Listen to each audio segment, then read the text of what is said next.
हुजूर जी की और बाबा जी की प्यारी सात संगत जी, आप सभी को प्यार भरी राधा स्वामी जी संगत जी। वीडियो को शुरू करने से पहले एक विनती है, हमारे चैनल को जरूर सब्सक्राइब कर लीजिए और वीडियो को लाइक करना मत भूलिए। कमेंट और में राधा स्वामी जी जरूर लिख दीजिए और अपने शहर का नाम जरूर लिखें। संगत जी 4 मार्च सवाल जवाब। बाबा जी के अगला सवाल एक बहन ने बाबा जी से पूछा, बाबा जी आप सत्संग में कहते हैं कि भजन सुमिरन बहुत जरूरी है, कृपया मुझ पर कृपा कर दीजिए ताकि मैं भजन सुमिर कर सकूं। इस पर बाबा जी मुस्कुराए और बोले, बेटा अगर सब कुछ मैंने ही करना है तो फिर तुमने क्या किया। अगर मेरे भजन सुमिर करने से तुम्हें मुक्ति नहीं मिलेगी तो मैं तुम्हारे लिए भजन सुमिर कर लेता हूं, लेकिन यह ऐसा एक काम तो तुम्हें खुद ही करना होगा। फिर बाबा जी ने समझाया, इंसान हमेशा अपने हित के लिए अपनी भलाई के लिए कोशिश करता है, इसलिए तुम्हें भी अपनी भलाई के लिए खुद ही कदम उठाने होंगे। कोई दूसरा यह काम तुम्हारे लिए कभी नहीं कर पाएगा। इसके बाद अगला सवाल एक लड़के ने बाबा जी से किया, बाबा जी सादकी, मैं आपका नालायक बच्चा हूं, कृपया मुझे माफ कर दीजिए। बाबा जी हंसते हुए बोले, लगता है सारे नालायक मेरे ही हिस्से में आने थे। यह सुनकर सारी संगत ठहाके लगाने लगी। फिर बाबा जी ने गंभीरता से कहा, बेटा खुद को नालायक क्यों कहता है, खुद को काबिल क्यों नहीं मानता। मालिक ने तुझे क्या किसी से कम बनाया है। मालिक ने इतना कुछ दिया है, उसकी कदर करनी चाहिए। मालिक ने हमें जीवन दिया है ताकि हम इससे कुछ सीखें। अगर गलतियों से कुछ नहीं सीखोगे और सिर्फ माफी मांगोगे तो काम नहीं चलने वाला। लफ्जों में मांगने की बजाय करनी में जाहिर करोगे तो मांगने की जरूरत ही नहीं पड़ेगी। इसके बाद एक लड़के ने बाबा जी से पूछा, बाबा जी मैं मीडिया लाइन में अच्छा कर सकता हूं, मैं न्यूज रिपोर्टर बनना चाहता हूं, लेकिन मेरे माता पिता इसके लिए तैयार नहीं है। क्या मुझे उन्हें मनाने के लिए जबरदस्ती करनी चाहिए। बाबा जी ने समझाया, बेटा माता पिता कभी भी अपने बच्चों का बुरा नहीं चाहते। अगर वे कोई सलाह दे रहे हैं तो उस पर जरूर ध्यान देना चाहिए। साथ ही यह भी देखना जरूरी है कि जिस करियर में जाना चाहते हो उसमें भविष्य में अच्छे अवसर हो।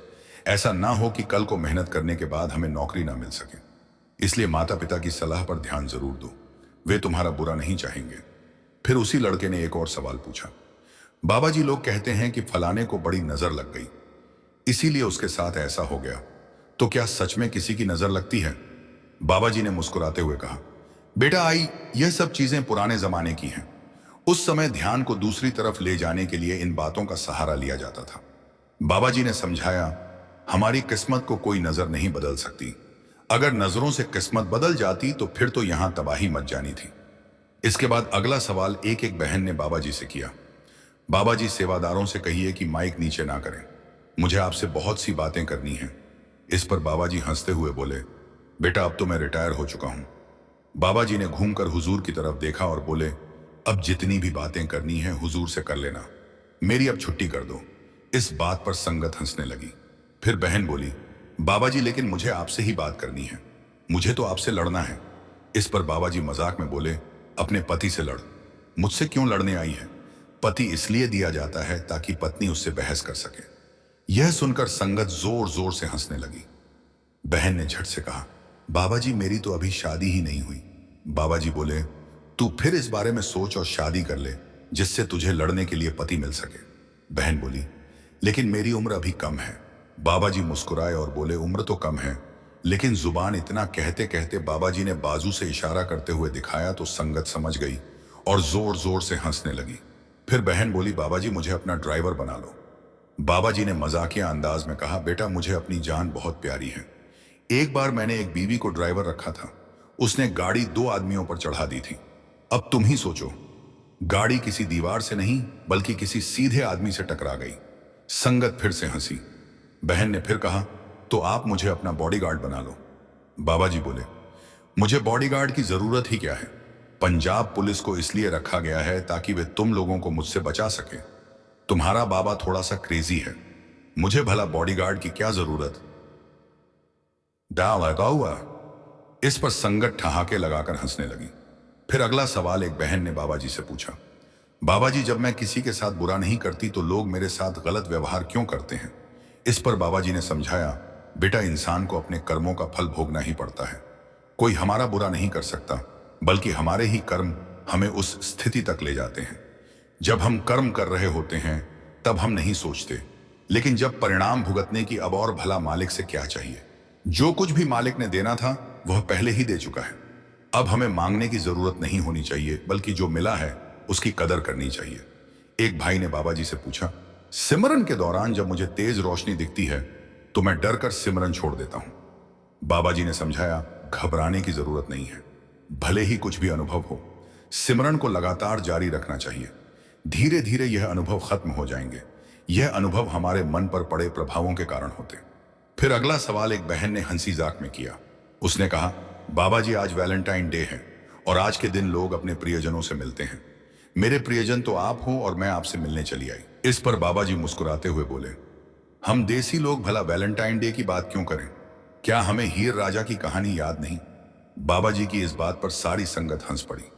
फिर वही बहन कहने लगी, बाबा जी आपसे एक विनती, मुझे कभी धोखा मत देना। मेरी संभाल जरूर करना और मेरे कर्मों का हिसाब भी आप ही करना।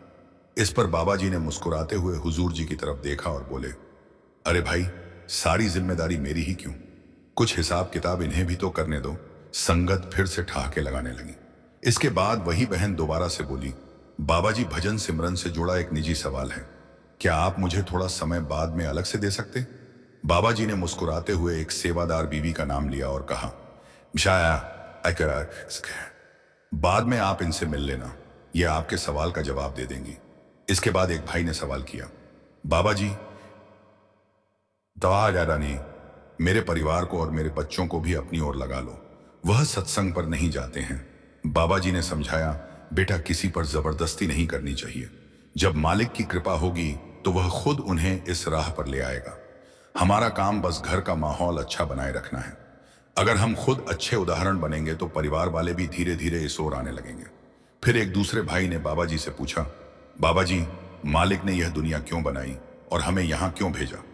इस पर बाबा जी ने मुस्कुराते हुए समझाया, बेटा मालिक ने दुनिया को उल्टा बना दिया था और मालिक ने हमें दुनिया को सीधा करने के लिए भेजा है। इस बात पर संगत खूब हंसी। फिर बाबा जी ने आगे समझाया, बेटा मालिक की हर रचना के पीछे एक मकसद होता है, लेकिन उसकी करनी को समझने के लिए हमें उसके लायक बनना पड़ेगा। जब तक हम उस अवस्था तक नहीं पहुंचते, हम उसकी करनी को पूरी तरह समझ नहीं सकते। पहले खुद को उस अवस्था तक ले जाना है, उसके बाद हमारे मन में कोई सवाल बाकी नहीं रहेगा। फिर एक बीवी ने बाबा जी से कहा, बाबा जी आपने हमें बहुत बार बाहरी दर्शन दिए, उसके आपका धन्यवाद। अब मुझे अंदर से भी दर्शन करा दो। अंदर से दर्शनों की बहुत तड़प है। इस पर बाबा जी ने समझाया, बेटा मालिक तो हमेशा हमारे साथ ही है, बस हम ही उसे पहचान नहीं पाते। बाबा जी ने बुल्ले शाह का उदाहरण देते हुए समझाया, ओ शाह सातों वक्त नहीं, बिन शायद दूजा काख नहीं, पर वेणन वाली आंख नहीं। बाबा जी ने कहा, हमें अपने ध्यान को तीसरे तिल पर केंद्रित करना होगा, तभी हम मालिक की पहचान कर पाएंगे। मालिक हमसे दूर नहीं है, बस हम उस लायक नहीं बन सके कि हम मालिक के दर्शन दर्शन अपने अंदर से कर सकें। इसीलिए खुद को लायक बनाना है। इसके बाद अगला सवाल एक भाई ने किया, बाबा जी मेरी मां बहुत परेशान रहती हैं। मेरी मानसी की मौत 2 साल पहले हुई थी और उनके जाने के बाद से ही मेरी मम्मी दुखी रहती हैं। बाबा जी ने समझाया, इस संसार में कोई भी हमेशा के लिए नहीं रहता। आना और जाना परमात्मा के हाथ हाथ में है। जब सब कुछ मालिक की इच्छा से हो रहा है तो हमें भी उसकी रजा में रहना चाहिए, और जो होता है मालिक की करनी को खुश होकर स्वीकार करना चाहिए। इसके बाद एक भाई ने बाबा जी से कहा, बाबा जी आपकी दया से मुझे नामदान मिल गया है। अब बस एक विनती है, जो हालत यहां मुझसे पीछे हो गई है उन्हें क्षमा कर देना। बाबा जी ने समझाया, बेटा जो बीत गया उसे भूल जाओ। अब ध्यान इस बात पर रखना है कि आग कोई गलती ना हो। हमें अपने आने वाले समय को संवारना है, क्योंकि जो गुजर चुका है वह अब हमारे हाथ में नहीं है। इसलिए अतीत में उलझने के बजाय भविष्य को सुधारने पर ध्यान दो। भजन सिमरन पर ध्यान दो। भजन सिमरन ही एक जरिया है जिससे हमारे पिछले कर्मों का निपटारा आसानी से हो सकता है। फिर अगला सवाल एक भाई ने बाबा जी से किया, बाबा जी ये तो सबको पता है कि ऑपरेशन से पहले मरीज सुन किया जाता है, तो जैसे ऑपरेशन से पहले डॉक्टर मरीज को सुन कर देता है, वैसे ही आप हमें कब सुन करेंगे ताकि हमारा भजन सिमरन आसान हो जाए? आप कब कृपा करेंगे? इस पर बाबा जी मुस्कुराते हुए बोले, मतलब सब कुछ, यहां तो हर कोई किसी ना किसी को कुछ ना कुछ कहता रहता है। किसी के बुरा बोल देने से मालिक की करनी नहीं बदल सकती। फिर बाबा जी ने आगे समझाया, हम किसी के लिए कितना भी अच्छा या बुरा सोच लें, इससे उसके कर्मों में जो लिखा है वह बदल नहीं सकते। जो होना है वह होकर ही रहेगा। इसके बाद एक बहन ने बाबा जी से पूछा, बाबा जी मैंने बहुत बार देखा है कि जब किसी लड़की की शादी हो जाती है तो ससुराल में उसके साथ भेदभाव होता है। शादी के बाद लड़कियों के साथ जो भेदभाव किया जाता है वह क्यों होता है? बाबा जी ने मुस्कुराते हुए कहा, बेटा आने वाला समय तो लड़कियों का ही है, फिर तुझे किस बात की चिंता। शादी के 1 साल बाद तेरा पति पप्पी डॉग की तरह तेरे आगे पीछे घूमेगा। फिर बाबा जी हंसते हुए बोले, जो आदमी होते हैं वे बाहर से शेर होते हैं लेकिन अंदर से पप्पी डॉग होते हैं, इसलिए चिंता मत कर। बाबा जी की इस बात पर संगत ठाके लगाने लगी। फिर एक भाई ने बाबा जी से पूछा, बाबा जी मैं फौज में नौकरी करता हूं और वहां खाना बनाने वाला कभी कभी नॉनवेज बनाता है, ऐसी स्थिति में मुझे क्या करना चाहिए? बाबा जी ने समझाया, बेटा तुम अपना खाना अलग से बना सकते हो या फिर उस रसोइये से विनती कर सकते हो कि वह तुम्हारे लिए अलग से कुछ तैयार कर दे। अगर तुम विनम्रता से कहोगे तो वह जरूर तुम्हारी बात समझेगा और तुम्हारे लिए अलग से खाना बना देगा। फिर एक बीवी ने अगला सवाल किया, बाबा जी मुझे हुजूर जी से नामदान मिल गया है, इसके लिए आपका और हुजूर जी का बहुत धन्यवाद। नामदान पाकर मैं बहुत खुश हूं। फिर वही बीवी कहने लगी, बाबा जी मेरी सास को यह चिंता सताती रहती है कि कहीं उनकी मृत्यु ना हो जाए। इस पर बाबा जी मुस्कुराए और मजाकिया अंदाज में एक गाना गाया, सांस लड़ती सोरा लड़ता मैनू भी लड़ती सुन मुंडिया। फिर बाबा जी ने पूछा, क्या तू अपनी सास से बहुत प्यार करती है? बीवी ने जवाब दिया, हाँ बाबा जी मेरी सास मेरी मां जैसी है। इस पर बाबा जी बोले, तो फिर तू उन्हें समझाती क्यों नहीं कि अब आपकी बहू आ गई है और वह आपकी बहुत सेवा करेगी। इस मरने मरा वाली सोच को मन से निकाल दो। जो होना है वह आपकी चिंता लेने के बाद ही होना है। तो फिर आने वाले कल की सोच कर अपना आज क्यों बर्बाद करना, किस लिए चिंता करनी? इसके बाद वही बहन बोली, बाबा जी मेरे भाई पर भी कृपा करना ताकि वह अपने काम पर ध्यान दे सके। बाबा जी हंसकर बोले, लड़कों पर मैंने कोई कृपा नहीं करनी। यह सुनकर संगत में जोरदार हंसी गूंज उठी। इसके बाद एक भाई ने पूछा, बाबा जी मेरे मन में बहुत सारी इच्छाएं उठती हैं, इन्हें पूरा करने के लिए मुझे क्या करना चाहिए? बाबा जी ने समझाया, बेटा पहले आप मुझे यह बताओ कि क्या हम उस अवस्था तक पहुंच चुके हैं जहां हम यह पहचान सके कि हमारे लिए क्या सही है और क्या गलत। हम तो सिर्फ मांगने वाले बन गए हैं। क्या मालिक ने हमें भिखारी बनाकर भेजा था? मांग मांग कर हमने अपने दायरे को सीमित कर लिया है। हमें मालिक की रजा में रहना सीखना चाहिए। मालिक जो करता है वही हमारे लिए सही होता है।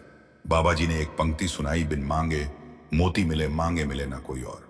इसके बाद बाबा जी ने समझाया, जब हम उसकी इच्छा को अपनाएंगे तो हर चीज अपने आप ठीक हो जाएगी। जो हमें देने की ताकत रखता है वह यह जानने की भी तो ताकत रखता है ना कि हमारे लिए क्या सही है। फिर एक बहन ने मजा किया लहजे में कहा, बाबा जी आज वैलेंटाइन डे है और मैंने आपके और हुजूर जी के साथ डांस करना है। बाबा जी मुस्कुराते हुए बोले, रहने दे बेटा, बीवियां तो पहले ही आदमियों को नचा रहती हैं, अब तू हम दोनों को भी नचाने चली है। इस पर संगत ठहाके लगाकर हंसी थी।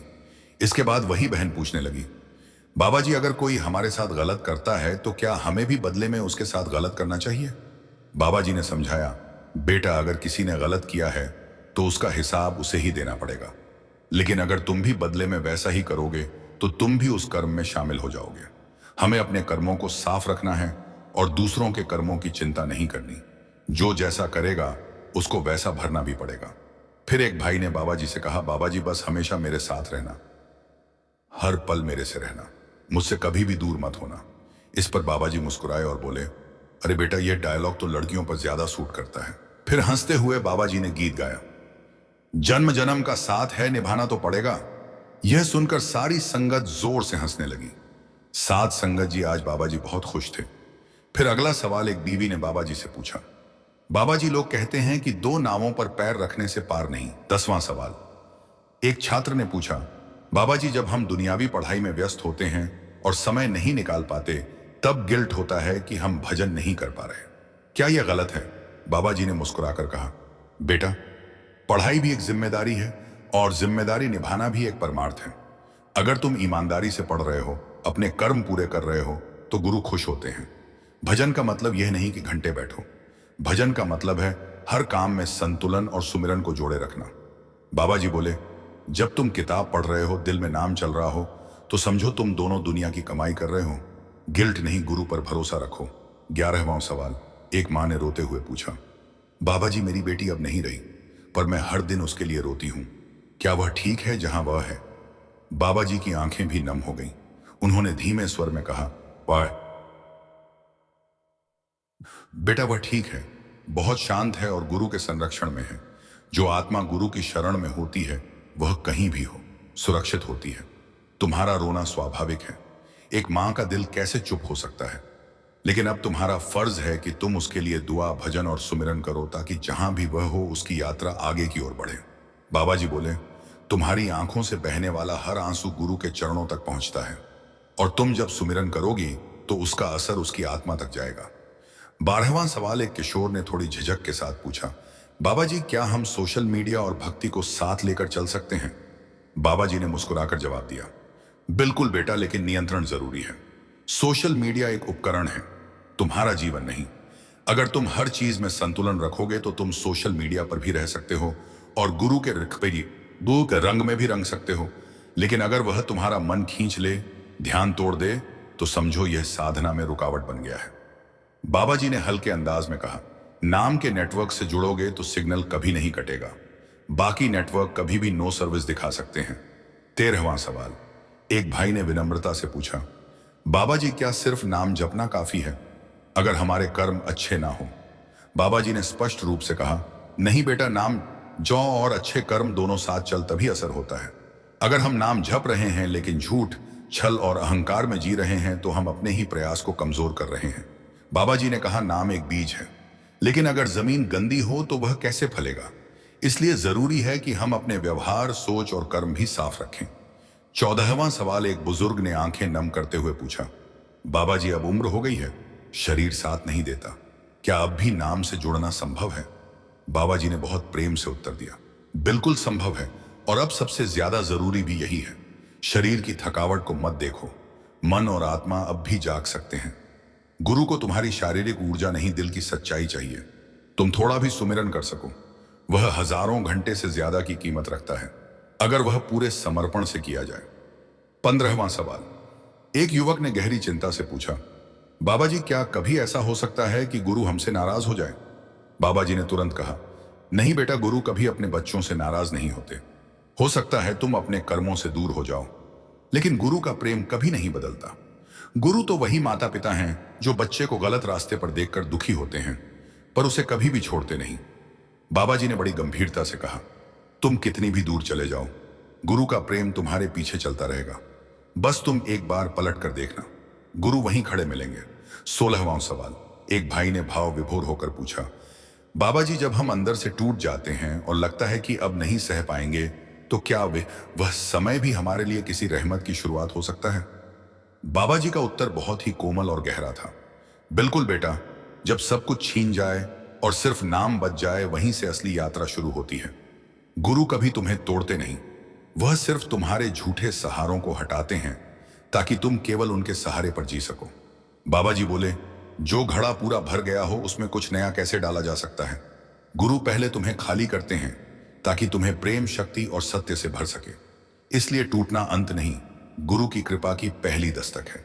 17वां सवाल एक बहन ने मासूम भाव से पूछा, बाबा जी हम जब सेवा करते हैं तो क्या उसे भी गिनती में लिया जाता है या सिर्फ भजन ही सबसे अहम है? बाबा जी ने बड़ी सरलता से कहा, हर सेवा जो निस्वार्थ भाव से की जाए वह गुरु की नजर में सबसे बड़ी पूजा है। सेवा, भक्ति और भजन, यह तीनों मिलकर आत्मा को गुरु बशीष थी, वह उसे जीते हैं। जब तुम्हें चोट लगती है तो तड़प सबसे पहले गुरु को होती है।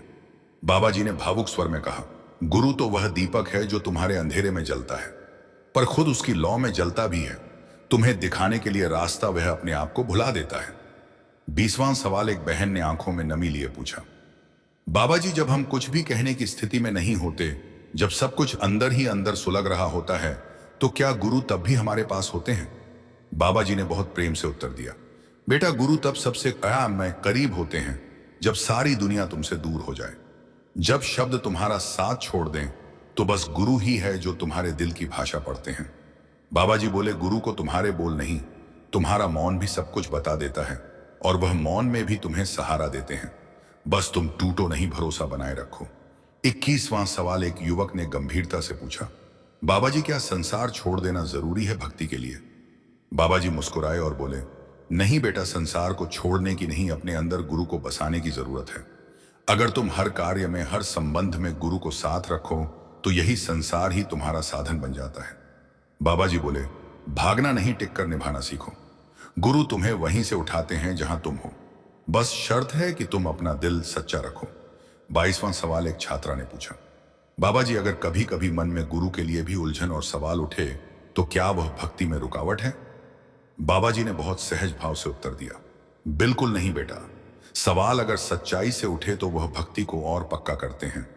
गुरु कोई अंधी श्रद्धा नहीं चाहते, वह समझ के साथ विश्वास चाहते हैं। बाबा जी बोले, तुम्हारे सवाल तुम्हें जानने के लिए प्रेरित करें, बस जवाब गुरु से ही मांगना, बाहर मत ढूंढना, हर जवाब नाम में मिलेगा।